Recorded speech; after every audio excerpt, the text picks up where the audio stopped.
It's Thursday, the 24th of June, 2021. Welcome to Fear and Greed, the business podcast that sets you up for a successful day. I'm Sean Aylmer. A surge in community-transmitted COVID cases causes New South Wales to go into lockdown, other states to close their borders, and travel stocks to tumble. That's our main story. Also coming up in today's podcast, Commonwealth Bank warns that lending rates could rise late next year. Australia's chief diplomat calls Beijing insecure, and the most expensive rural property ever sells in Queensland. Immediately after the podcast, stay listening for a great story about a little company taking on the competition regulator and winning. But first, here's a brief look at markets. Wall Street was mixed overnight following the release of figures showing the US manufacturing sector expanded this month at its fastest pace since at least 2007, when records began. In early afternoon trading, the Dow Jones Industrial Average was a touch lower, the S&P 500 a touch higher, and the Nasdaq was 0.2% higher. European markets were weaker, with the Stoxx Europe 600 down 0.6%, while London's FTSE was off 0.2%. The S&P ASX 200 closed 0.6% lower yesterday to 7,299 points. The index is down 1.2% over the past 5 days. Healthcare stocks were among the worst performers yesterday, down 1.4%, but they had plenty of friends. Energy, utilities, industrials and financial indices all closed more than 1% lower. Technology stocks were easily the best performers, up 1.1% for the day, while materials companies were 0.8% higher. Brent crude hit its highest level since October last year, buoyed by a sharper than expected fall in US crude inventories overnight. The price of gold was slightly higher, and the Aussie dollar was trading at 75.6 US cents. New South Wales has gone into lockdown and borders with the state have been closed after 16 new community-transmitted cases of COVID-19 were reported yesterday, including 13 in the 24 hours to 8 p.m. last night and 3 previously unreported cases. The total number of cases from the so-called Bondi outbreak is now 38. South Australia closed its borders to New South Wales yesterday morning. So too did Western Australia. Last night, Queensland joined the throng, shutting its border to Sydney-siders. Victoria has closed its border to anyone who has been in one of the 7 most affected local government areas in Sydney. All 7 council areas are in the east or inner west of the city and include the CBD area. Residents or visitors to the 7 government areas have been prohibited from leaving metropolitan Sydney. Following the release of the figures yesterday, New South Wales Premier Gladys Berejiklian imposed new restrictions, including the wearing of masks indoors, limits on guests in homes and venues, the introduction of the 1 person per 4 square metre rule, and restrictions on how people can socialise. The restrictions apply to Greater Sydney, the Central Coast, Blue Mountains, Wollongong and Shell Harbour. But Ms Berejiklian refrained from a total shutdown, saying she was relying on contact tracing to get the outbreak under control. Prime Minister Scott Morrison congratulated her for not closing the state. The outbreak and border closures came ahead of public school holidays and will hit the tourism and hospitality sectors hard. Sydney Airport Chief Executive Jeff Colbert was reported as saying that the restrictions in Sydney were a crushing blow for the tourism industry. The Queensland Tourism Industry Council said it was a devastating merry-go-round. Sydney makes up about 30% of tourism to Queensland. Industry analysts said the 1 person per 4 square metre rule would reduce local bookings to about 25% of normal levels. Certainly share prices of travel stocks felt the heat yesterday. Flight Centre dropped 3.5%, Sydney Airport was down 2.2%, and corporate travel management ended behind 1.7%. Qantas, Jetstar and Regional Express all cancelled flights leaving Sydney yesterday due to the restrictions. Just like Victoria a month ago, New South Wales has gone back to the dark days of 2020. But there is a nuance. Ms Berejiklian is trying to cauterise the damaging effect of lockdowns. It might not last, indeed it's high risk, but at least she's trying. The next few days are critical. In a moment, the rest of the news you need to know this morning. In overseas news, France and Germany want to work more closely with Russia, and according to media reports, their leaders, Angela Merkel and Emmanuel Macron, want to invite Vladimir Putin to a summit with European Union leaders. The relationship between the EU and Moscow has been frosty since 2014, when all summits were cancelled after Russia annexed Crimea.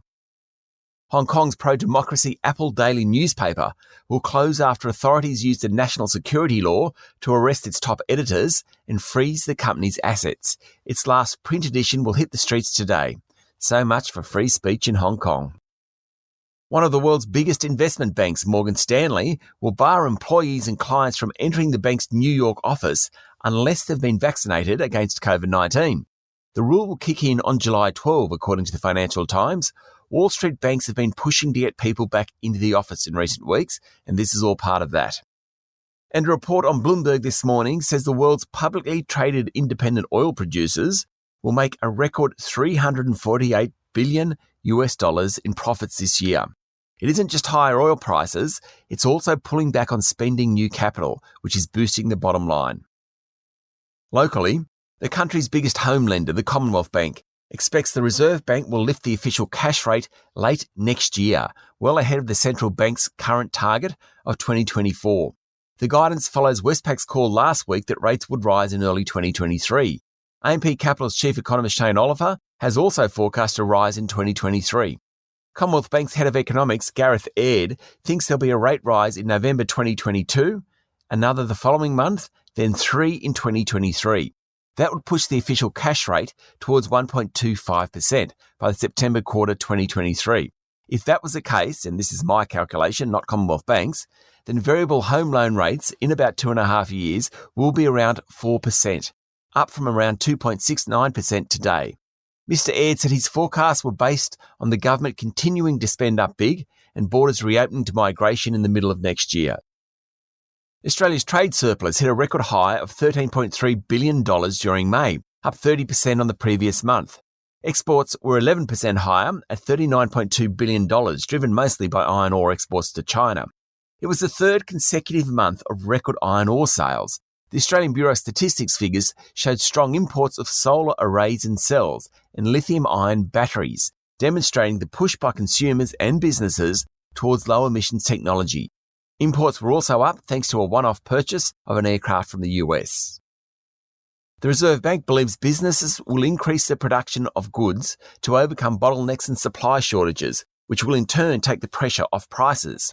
The central bank's assistant governor, Lucy Ellis, yesterday played down the prospect of shortages in goods such as semiconductors and higher transport costs fueling inflation. She said it wasn't clear when that would happen. Ms. Ellis also highlighted the need to continue highly supportive monetary conditions. They're her words. What's it mean? Low interest rates. Australia's top diplomat, in her final speech in the job, said China had adopted a siege mentality because of its insecurity, and tensions between Beijing and Canberra were likely to continue for some time. The Secretary of the Department of Foreign Affairs and Trade, Francis Adamson, said China kicked a massive own goal when it issued a 14-point list of grievances last year. She also said China had wound back the clock under President Xi Jinping by prioritising ideology and cutting off a free flow of information. Diplomats don't normally talk this frankly, and Ms. Adamson is off to become the Governor of South Australia, so has been freed up a bit. Her comments offer a rare insight into what the bureaucracy really think about Australia's biggest trading partner. The AstraZeneca COVID-19 vaccine will be phased out from October this year, replaced for all age groups by Pfizer. By that time, the bulk of over 60s will have received a jab. The Commonwealth COVID-19 Task Force has published detailed timelines of the rollout of drugs to different states, and experts said demand is likely to outstrip supply until September this year. Miranda Downs, a 438,000-hectare station in Queensland's Gulf of Carpentaria, has sold for more than $180 million, setting a new record for a single pastoral holding in Australia. The price was well above the previous record, $104 million, for the Northern Territory's Wave Hill station back in February this year, and it demonstrates the strength in demand for prime agricultural real estate. Miranda Downs includes 55,000 head of cattle and a 6,000 megalitre water licence from the Gilbert River. Rural property prices are surging at the moment, and the buyers were rich listers Peter and Jane Hughes. The Hughes family have been on the land since the 1870s. They're Australia's version of landed gentry. The fate of the Whyalla Steelworks and Tahmoor coal business in New South Wales, owned by Sanjeev Gupta's GFG Alliance, should be sorted out within the next 6 weeks, after GFG signed a standstill agreement with banker Credit Suisse.